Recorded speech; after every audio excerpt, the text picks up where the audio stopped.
Rogers, Brittany Van Voorhees. So, Brittany, roller coaster. I'm like, why the heavy side, Nick?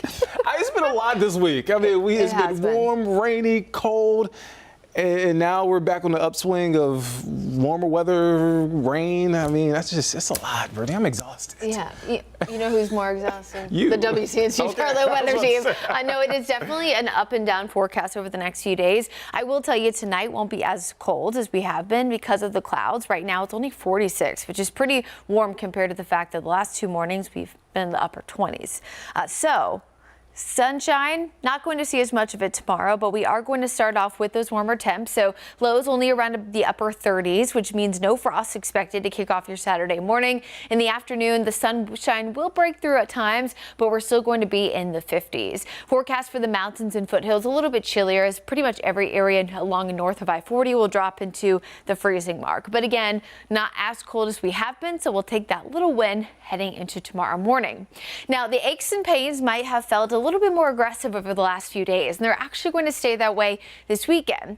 It's not because of a high pressure or a low pressure system, that is. It's actually because of really strong high pressure up in the New England states. Anytime the high pressure is high or the low pressure is low, you get those headaches, kind of those joint pains, even some sinus kind of stuffiness. And you know, it's a thing that we like to talk about just when we're walking around town. People say, oh no, I got a migraine, I got a headache. And we say, yeah, it's the weather, it's the pressure change. Well, it really truly is. And we are going to again see this through the weekend before we kind of stabilize ourselves heading into the middle part of the week. I do think by the end of the forecast week heading into next weekend, things could get a little bit dicey again, but that'll more so be low pressure. So if you feel that in your head, it certainly is not just in your head. Everybody's probably dealing with it over the next few days. Now, something not everyone deals with is a little bit of freezing rain activity over the weekend. Sunday morning, we are going to be tracking that little bit of pink up toward portions of the mountains. Now, it is not going to be a freezing rain issue or even wintry precipitation at all across the Charlotte metro,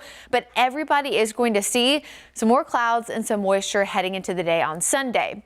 So again, freezing rain can oftentimes lead to some thin ice. Black ice, that is. You've probably heard it referred to that a lot. Essentially, the layer of ice is so thin that you can't see it, so it becomes transparent. So I guess it's really more of a black or dark gray, whatever the road actual color is. This happens more commonly on bridges and overpasses quicker because the cold air is on top and it's on bottom. So when it wraps around on both, of course, it can freeze over quicker.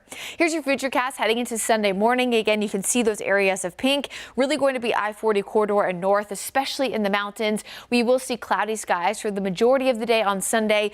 For the rest of the metro, no freezing rain issue, but we are going to see pretty consistent cloud cover, chillier temperatures, and that off and on light rain. This is often referred to as the wedge setup. It'll be chilly, cold and rainy virtually the entirety of the day. Look at that weekend forecast. You can see not the best on Sunday, but at least some sunshine, temperatures in the low 50s for tomorrow. So tomorrow certainly my pick of the weekend, but we actually have a lot of warm weather kicking off the beginning of the week. This is what Nick was looking forward to. 60s on Monday, upper 60s on Tuesday before our next chance of rain. That will eventually bring in another shot of colder air heading into next weekend and beyond into the big holiday. All right. Thank you, Brittany.